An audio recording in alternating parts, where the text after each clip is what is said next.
హిందూ సంప్రదాయంలో మహిళలకు తాళిబొట్లు ఎంత పవిత్రమైనవో పురుషులకు యజ్ఞోపవీతం కూడా అంతే పవిత్రమైంది. అయితే హిందువులంతా జంధ్యం ధరించాలన్న నియమం ఏమీ లేకపోయినా జంధ్యాన్ని మాత్రం అందరూ పవిత్రంగానే భావిస్తారు.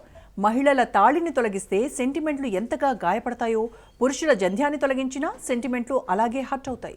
అయినప్పటికీ ఇతర మతాల సెంటిమెంట్లకు అధిక ప్రాధాన్యమిచ్చే కర్ణాటకలోని కాంగ్రెస్ ప్రభుత్వం హిందువుల సెంటిమెంట్లను కావాలనే కాలరాస్తోందన్న విమర్శలు వినిపిస్తున్నాయి. అందుకారణం కామన్ ఎంట్రన్స్ టెస్ట్ CETకి హాజరైన ఓ యువకుడిని జంధ్యం తొలగించేదాకా హాల్లోకి ఎంటర్ కానీయలేదట అధికారులు. ఓవైపు రాహుల్ గాంధీ తాను అసలైన బ్రాహ్మణుడిని అని చెప్తూ చొక్కా మీద జంధ్యం ధరిస్తే జబ్బలు చరుచుకుని ఓట్లడిగే కాంగ్రెస్ నేతలు జంధ్యం ధరించిన అబ్బాయిలను మాత్రం ఇళ్లకు పంపించేశారట. దీనిపై కర్ణాటకలో తీవ్రమైన దుమారం రేగుతోంది. జంధ్యం కనిపిస్తే పరీక్షలకు నో ఎంట్రీ. సిద్ధరామయ్య సర్కార్లో విచిత్రమైన రూల్. కాంగ్రెస్ సర్కార్పై బ్రాహ్మణ సంఘాల ఫైర్. జంధ్యం ధరించిన రాహుల్పై సర్వత్రా చర్చలు. చదివేస్తే ఉన్నమతి పోయిందని ఓ పాత సామెతుంది. అచ్చం అలాగే తయారైందట కర్ణాటకలోని సిద్ధరామయ్య సర్కార్. అధికారులకు జారీ చేసే ఆదేశాలపై క్లారిటీ లేకపోవడంతో హిందూ సెంటిమెంట్లు తీవ్రంగా గాయపడుతున్నాయి. తాము కాంగ్రెస్కు పగ్గాలు కట్టబెట్టింది ఇలాంటి దృశ్యాలు చూడటానికేనా అని వాపోతున్నారు సామాన్యులు. ఇంతకీ విషయం ఏంటంటే, తాజాగా కామన్ ఎంట్రన్స్ టెస్ట్ నిర్వహించింది సిద్ధ సర్కార్. అయితే శివమొగ్గ జిల్లాలో జరిగిన పరీక్షలకు అందరిలాగే బ్రాహ్మణ యువకులు కూడా వెళ్లారు. అక్కడి సెక్యూరిటీ అధికారులకు వారు ధరించిన జంధ్యం కనిపించింది. దీంతో అది సెక్యూరిటీ నియమాలకు విరుద్ధమని, ఆ జంధ్యాలు తొలగిస్తేనే తాము లోనికి అనుమతిస్తామని చెప్పడంతో వారి సెంటిమెంట్లు తీవ్రంగా గాయపడ్డాయి. అధికారులతో అబ్బాయిల తల్లిదండ్రులు వాగ్వాదానికి దిగారు. హిందూ సెంటిమెంట్లంటే అధికారులకు ఇంత చులకన ఎందుకు? సిద్ధరామయ్య ఇలాగే బిహేవ్ చేయాలని ఆదేశించారా అంటూ పేరెంట్స్ తీవ్రంగా రియాక్ట్ అయ్యారు.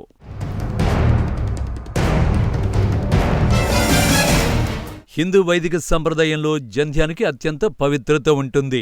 స్త్రీలకు పెళ్లి సమయంలో తాళిబొట్టు కడతారు, కానీ జంధ్య మాత్రం చిన్నప్పుడే వేసుకుంటారు. అలా యజ్ఞోపవీత ధారణ తర్వాతే వేద విద్యకు అర్హత లభిస్తుంది. ప్రతిరోజు అనుష్ఠాన ప్రక్రియ ఉంటుంది. జంధ్యం ధరించిన తర్వాత అనేక నియమాలు పాటించాల్సి ఉంటుంది. బ్రాహ్మణ సంప్రదాయంలో ఇలా చిన్ననాడే ఉపదేశమిచ్చి పాఠశాల విద్యకు పంపిస్తారు. జంధ్యం ధరించిన వారు మిగతా వారికన్నా ప్రత్యేకంగా ఉంటారు. వారి ఆహార అలవాట్లుగాని, సమాజంలో నడుచుకునే తీరుగాని సెపరేట్గా ఉంటాయి. ఇలా జంధ్యం ధరించిన పిల్లలే హిందూ సమాజానికి ఒక ప్రత్యేకమైన ప్రాడక్ట్గా తయారవుతున్నారు. వారు ధరించిన జంధ్యాన్ని గాయత్రిగా పిలుస్తారు. గాయత్రి అంటే అమ్మవారే. అంత ప్రత్యేకత కలిగిన జంధ్యం గురించి తెలియని సిద్ధరామయ్య సర్కార్లోని అధికారులు సెక్యూరిటీ నిబంధనల పేరు చెప్పి అత్యంత పవిత్రంగా భావించే జంధ్యాలను తొలగించాలని అతి సునాయాసంగా ఆర్డర్ వేయడంతో అది కాస్త ఇప్పుడు దుమారం రేపుతోంది. శివమొగ్గలోని ఆది చుంచనగిరి PU కాలేజీలో ఈ ఘటన జరిగింది.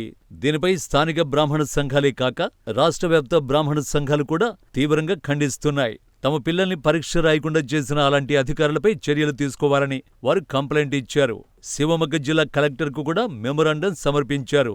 తమ పిల్లలు ఏడాదంతా ప్రిపేర్ అయి ఆఖరుకు ఎగ్జామ్ రాసే సమయానికి అధికారులు ఇలా చేశారంటూ వారు వాపోతున్నారు. ఈ చర్యను హిందూ వ్యతిరేక చర్యగా కర్ణాటక బ్రాహ్మణ మహాసభ, ఫెడరేషన్ ఆఫ్ విప్రో ఆర్గనైజేషన్స్ పెద్దలు అభివర్ణిస్తున్నారు.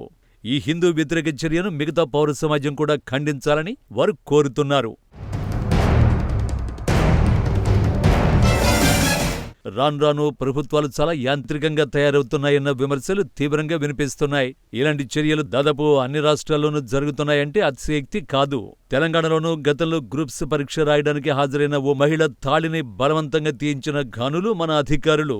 గతంలో కర్ణాటకలోనూ ఇలా హిందూ మహిళల మంగళసూత్రాలు తీయించిన ఘటనలు చోటు చేసుకున్నాయి. తాళిబొట్టు హిందూ సంప్రదాయంలో వివాహ బంధంలోని పవిత్రతను సూచిస్తుంది. అలాంటి దాన్ని కూడా తొలగించమని చెప్పారంటే ఈ అధికారులకు కనీస జ్ఞానం ఉందా? ఇలాంటి వారిని ఎలా సెలెక్ట్ చేశారన్న విమర్శలు వినిపిస్తున్నాయి. ఇక హిందువుల విషయంలో ఇంత దారుణంగా, ఇంత మూర్ఖంగా వ్యవహరించే ప్రభుత్వాలు మరోవైపు ఇతర మతాల విషయంలో అన్నింటికీ తలగుతూ అవమానాల పాలవుతున్నా కూడా హిందువులను దబాయించే దుస్సాహసాలు చేస్తున్నాయి. ఇక అధికారులు ముస్లింల విషయంలో నిబంధనలు గాలికి వదిలేస్తున్నారన్న విమర్శలు తీవ్రమవుతున్నాయి. మహిళలు ధరించే హిజాబ్ను చూసి చూడనట్టు వదిలేస్తున్నారు. ఎంతోమంది ముస్లిం మహిళలు హిజాబ్ ధరించే పరీక్షలకు వచ్చినా వారిని ఆపిన సందర్భాలు లేవంటున్నారు. 2023లో కర్ణాటక ఎగ్జామినేషన్ అథారిటీ రిక్రూట్మెంట్ పరీక్షల సమయంలో హిజాబ్ ధరించడానికి అనుమతించినట్లు ప్రకటించింది. అయితే అభ్యర్థులు 1 గంట ముందుగా వచ్చి క్షుణ్ణంగా తనిఖీ చేయించుకోవాలనే షరతు విధించింది. అదేవిధంగా నీట్, ఇతర పోటీ పరీక్షల సమయంలో కూడా హిజాబ్కు అనుమతినివ్వడం విశేషం. 2022లో బీజేపీ ప్రభుత్వం హిజాబ్పై నిషేధాన్ని విధించింది. ఆ నిర్ణయాన్ని కర్ణాటక హైకోర్టు సమర్థించింది. హిజాబ్ ఇస్లాం మతంలో అత్యవసరమైన ఆచారం కాదని పేర్కొంది. అయితే 2023లో కాంగ్రెస్ ప్రభుత్వం అధికారంలోకి వచ్చిన తర్వాత హిజాబ్ నిషేధాన్ని ఎత్తివేయాలని ప్రతిపాదించింది. ఇలా కాంగ్రెస్ ప్రభుత్వాలు అనుసరిస్తున్న ద్వంద్వ వైఖరిపై ప్రజల్లో నానాటికి అసంతృప్తి పెరుగుతోందంటున్నారు విశ్లేషకులు. మరోవైపు కాంగ్రెస్ అధినాయకుడు రాహుల్ గాంధీ జంధ్యం ధరించడంపై గతంలో అనేక చర్చలు జరిగాయి.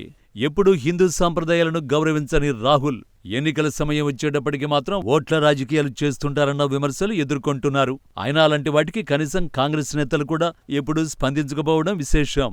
గతంలో ఓసారి రాహుల్ గుజరాత్ ఎన్నికల సమయంలో సోమనాథ ఆలయం సందర్శించినప్పుడు అక్కడి రిజిస్టర్లో నాను హిందువుగా పేర్కొనడం గమనార్హం.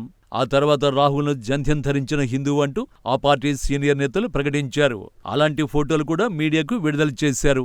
ఒంటి మీద దుస్తుల లోపల ఉండాల్సిన జంధ్యాన్ని అందరికీ కనిపించేలా తాను ధరించిన డ్రెస్ మీద ప్రదర్శించడం విమర్శలకు తావిచ్చింది. భారత్ జోడో యాత్ర సమయంలో రాహుల్ ఒక బాలుడితో జంధ్యం ధరించిన ఫోటో వివాదాస్పదమైంది. ఆ ఫోటోలో జంధ్యాన్ని తప్పుగా ధరించినట్లు ఉండడం విమర్శలకు తావిచ్చింది. అనేక మంది బీజేపీ నేతలు రాహుల్ ఎన్నికల సమయంలో తప్ప జంధ్యం ధరించడు అని, ఆయనదంతా రాజకీయ ఎత్తుగడ అని పలు సందర్భాల్లో విమర్శించారు.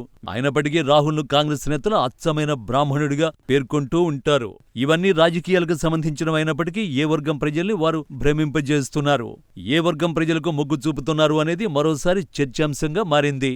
కర్ణాటకలో 2 బ్రాహ్మణ యువకులకు జరిగిన చేదు అనుభవంతోనైనా కర్ణాటక హిందువులకు జ్ఞానోదయం అవుతుందా అంటున్నారు రాజకీయ పరిశీలకులు.